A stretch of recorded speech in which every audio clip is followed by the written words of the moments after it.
नमस्कार साथियों, स्वागत है आप सभी का आरडी ज्योतिष संस्थान के YouTube चैनल पर। 24 अक्टूबर सन 2024 के पंचांग के साथ उपस्थित हैं। पंचांग आरंभ कर रहे हैं उससे पहले 24 अक्टूबर को जिन जिन जातक जातिकाओं का जन्मदिन है, जिन जिन जातक जातिकाओं की विवाह की वर्षगांठ है, उनको हमारे संस्थान की ओर से बहुत बहुत शुभकामनाएं। पंचांग आरंभ करने से पहले आप सभी को बताना चाहूंगा कि 24 तारीख को अहोई अष्टमी का व्रत है। आज का वीडियो थोड़ा लंबा होगा। अहोई अष्टमी के व्रत की भी बात होगी। गुरु पुष्य नक्षत्र है और ये भी बहुत बड़ा संयोग है कहिए आप लोग, तो इसके विषय में भी कुछ बात होगी और आपको उपाय भी बताऊंगा। दिनांक 24 अक्टूबर सन 2024, दिन गुरुवार, पक्ष कृष्ण पक्ष है। विक्रम संवत 2081, शक संवत 1946, कली संवत 5126, महाकार्तिक है, अयन दक्षिणायन है, ऋतु शरद है, तिथि अष्टमी रहने वाली है रात के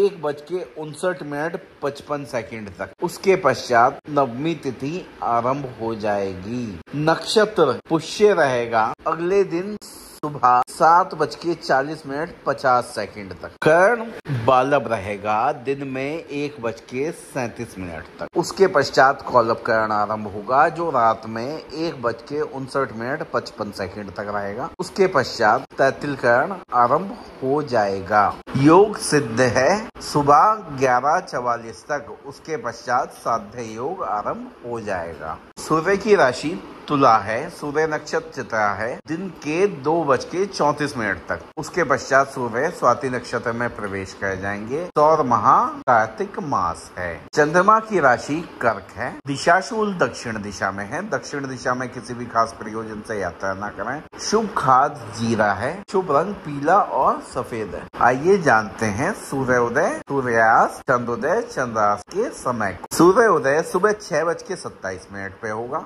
सूर्यास्त सायकाल 5:53 पे होगा। चंद्रोदय रात के 12:13 पे होगा। चंद्रास्त अगले दिन 1:17 पर होगा। व्रत त्योहार में आज अहोई अष्टमी का व्रत है, काला अष्टमी भी है। साथ ही साथ राधा कुंड स्नान का आज के दिन बहुत बड़ा महत्व है। आज के दिन लोग मथुरा में जाके राधा कुंड में जाके स्नान करते हैं। आज के कुछ शुभ अशुभ समय जान लें। अभिजीत मुहूर्त दिन के 11:48 से आरंभ होकर 12:32 तक रहेगा। राहु काल दिन में 1:36 से आरंभ होकर 3:02 तक रहेगा। गुलिक काल सुबह 9:19 से आरंभ होकर 10:45 तक रहेगा। आज का चौगड़िया जान लेते हैं। शुभ समय सुबह 6:27 से आरंभ होकर 7:52 तक रहेगा। चय समय दिन में 10:40 से आरंभ होकर 12:05 तक रहेगा। लाभ समय दिन में 12:05 से आरंभ होकर 1:29 तक रहेगा। अमृत समय दिन के 1:29 से आरंभ होकर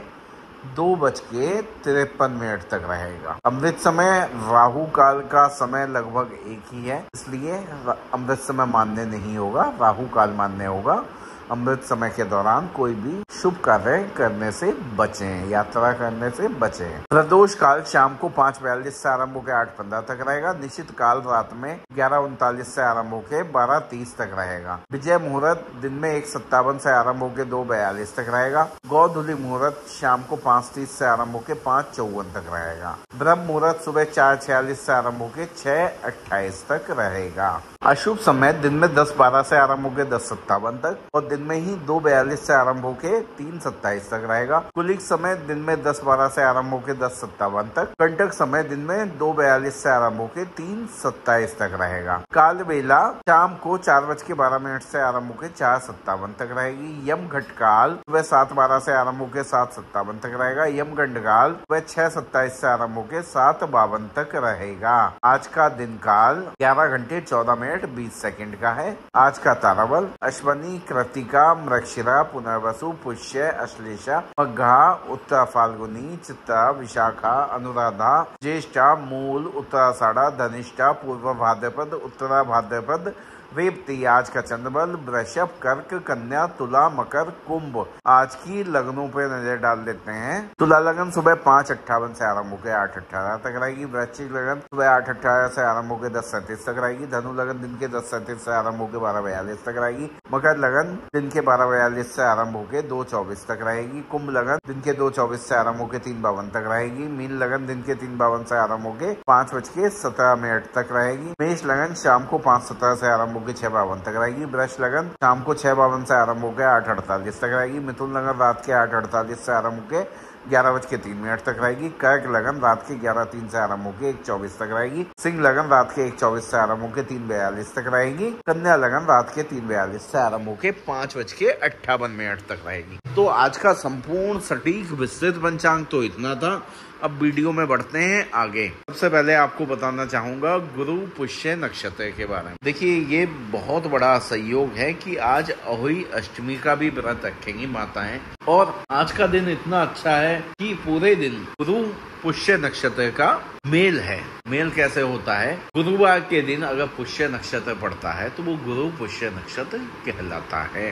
तो एक छोटा सा उपाय बता रहा हूँ, ये बहुत ही अच्छा उपाय है। अगर किसी जातक जातिका की शादी में विलम्ब हो रहा हो, विवाह ना हो पा रहा हो, पति पत्नी के बीच संबंध तनावपूर्ण हो, आपके मित्रों से, आपके गुरु से, आपके बॉस से नहीं बनती हो, ऐसे की समस्या हो, बच्चे का मन पढ़ाई में ना लगता हो, व्यापार नौकरी में बार बार विघ्न आ रहा हो, बहुत ही छोटा सा उपाय है। ये उपाय आप लोगों को अवश्य कर लेना चाहिए। साथ ही साथ ये उपाय वो लोग भी कर सकते हैं जिनका कुंडली में गुरु कमजोर है, गुरु के पूर्ण फल प्राप्त नहीं हो रहे हैं। बहुत ही अच्छा उपाय है। करना क्या है, आपको केले की जड़ की आवश्यकता है। अब आप कहेंगे केले में जड़ नहीं होती है, तना होता है। बिल्कुल सत्य बात है।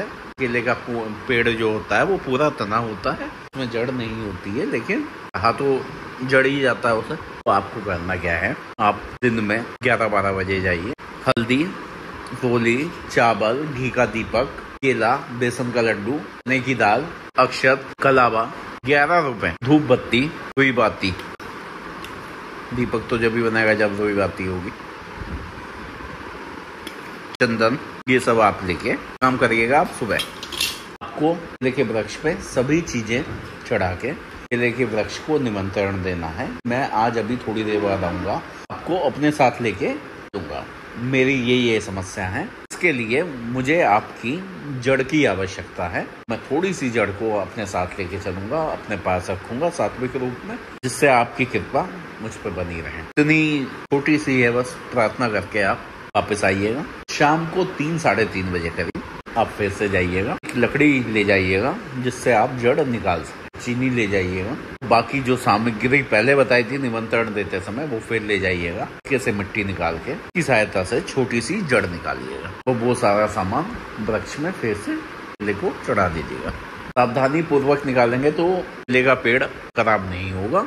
पूरी जड़ की आवश्यकता ही नहीं है, थोड़ा सा टुकड़ा आपको चाहिए, वो लेके आप आ जाइए। उसे वापस घर लाने के बाद गंगा जल से धो के उसे अपने मंदिर में विराजमान करिएगा। हल्दी चंदन का लेप लगा के, धूप दीप दिखा के, पीले कपड़े में या फिर चांदी के ताबीज में उस जड़ को आप अपनी दाहिनी बाजू पे धारण कर लीजिएगा। जिन लोगों को बाजू में धारण करने से दिक्कत हो वो गले में भी इसको धारण कर सकते हैं। ध्यान ये रखना है कि आप साक्षात देवताओं के गुरु बृहस्पति को अपने साथ ले आए हैं। भगवान विष्णु को भी आप अपने घर में लेके आए हैं और अपने साथ रखने वाले हैं। उस शुद्धता का थोड़ा सा ध्यान रखना पड़ेगा। शुद्धता का ध्यान क्या होता है, आप मांस वगैरह का सेवन ना करें। ये पहनने के उपरांत किसी भी सूतक पातक की अवस्था में ये पहन के ना जाए। सबसे अच्छा रहता है कि रात के समय ताबीज जो है अगर आप गले में पहन रहे हैं या हाथ में पहन रहे हैं, इसको उतार के आप मंदिर में रख दें।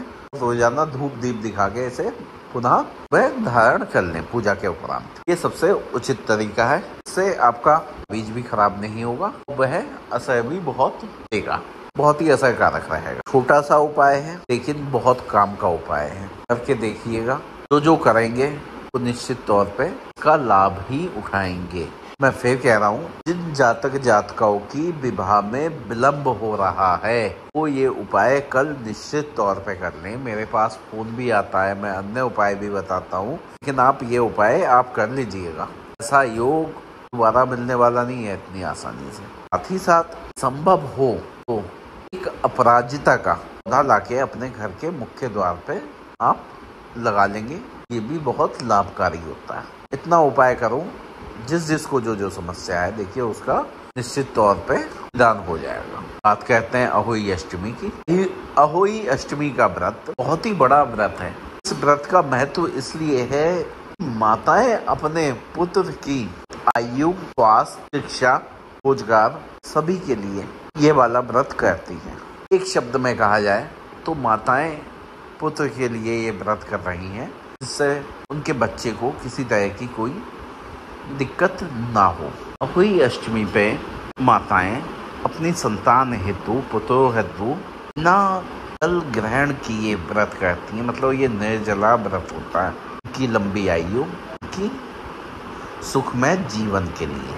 माताओं का त्याग तो वैसे ही होता है बहुत बड़ा, कि आप देखिए हर साल माताएं अपने बच्चों के लिए व्रत भी करती हैं। दिन अहोई माता की पूजा की जाती है। विशेषकर ये व्रत उत्तर भारत में किया जाता है। कार्तिक मास की कृष्ण पक्ष की अष्टमी वाले दिन ये व्रत किया जाता है। इस दिन माताएं अपनी संतान के लिए निर्जल व्रत रखती हैं। सायंकाल में जब आकाश में तारे दिखने प्रारंभ होते हैं तो तारे को अर्घ्य देने के पश्चात अपने व्रत होती हैं। उसी के पश्चात अपने बच्चों के लक करने के पश्चात ये व्रत खोला जाता है। एक छोटी सी बात और करूंगा, अब मैं आपको बताऊं अहोई अष्टमी पे क्या करें क्या ना करें। क्या आप इस तरह के वीडियो देखेंगे, इनसे कोई फायदा नहीं है। आप लोग अच्छे भले बाती जानते हैं क्या करना है क्या नहीं करना है। जो आपके परिवार में हमेशा होता आया है, तो आपकी सास ने करा है,